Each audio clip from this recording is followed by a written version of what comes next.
So magandang araw mga kabaksing. Sa kakapasok lang po na balita ngayon lang ay kumpirmado na nga po ang rematch na magaganap sa pagitan ng undisputed heavyweight champion, Ukrainian boxer na si Alexander Usyk kontra sa kanyang tinalo kamakailan lamang na si former champion Gypsy King Tyson Fury. Ang nasabing rematch mga kabaksing ay gaganapin raw ngayong December 21 sa kasalukuyang taon sa Riyadh, Saudi Arabia. Ito po ang kabuuang pahayag ni kamahalang Turki Al-Alsik mga kabaksing. Basahin natin. The rematch between the undisputed champion Alexander Usyk and the champion Tyson Fury is now scheduled on the 21 of December 2024 during Riyadh season. So kumpirmado na ang rematch ng dalawa mga kabaksing. Matatandaan kasi natin na tinalo ni Usyk si Fury sa kanilang undisputed showdown via decision kamakailan lamang.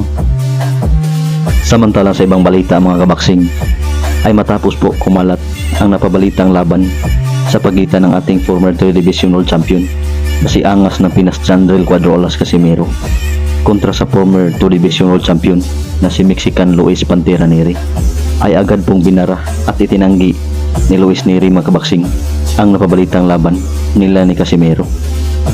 Ngunit sa pagtanggi ni Neri mga kabaksing ay agad namang bumanat at nagpost sa kanyang social media account na Cuadro-Alas It's My Boy, si Jandrel Casimero.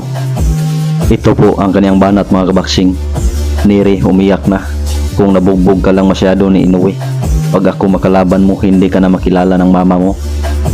Dagdag pa niya sa comment section mga kabaksing, kung alam lang ninyo ang mga nangyayari sa mga kalabanin ko. Si Goodman tumakbo, si Neri umiyak kahit binigay na sa kanya gusto niya. Dagdag pa ni Casimero mga kabaksing na kapag siya raw ang nakapaghanda ng lubos ay pulbo silang lahat kahit pa raw si Naoya Inoue.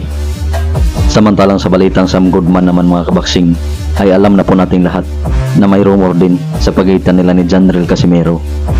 Ngunit sa ngayon mga kabaksing ay malinaw na po na walang mangyaring laban sa pagitan ni Sam Goodman at ni Casimero, dahil kumpirmado na po ang laban ni Sam Goodman mga kabaksing na magaganap ngayong July 10 sa bansang Australia, kung saan ang kanyang mga kalaban ay isang Thai fighter na si Tatana Luangpun.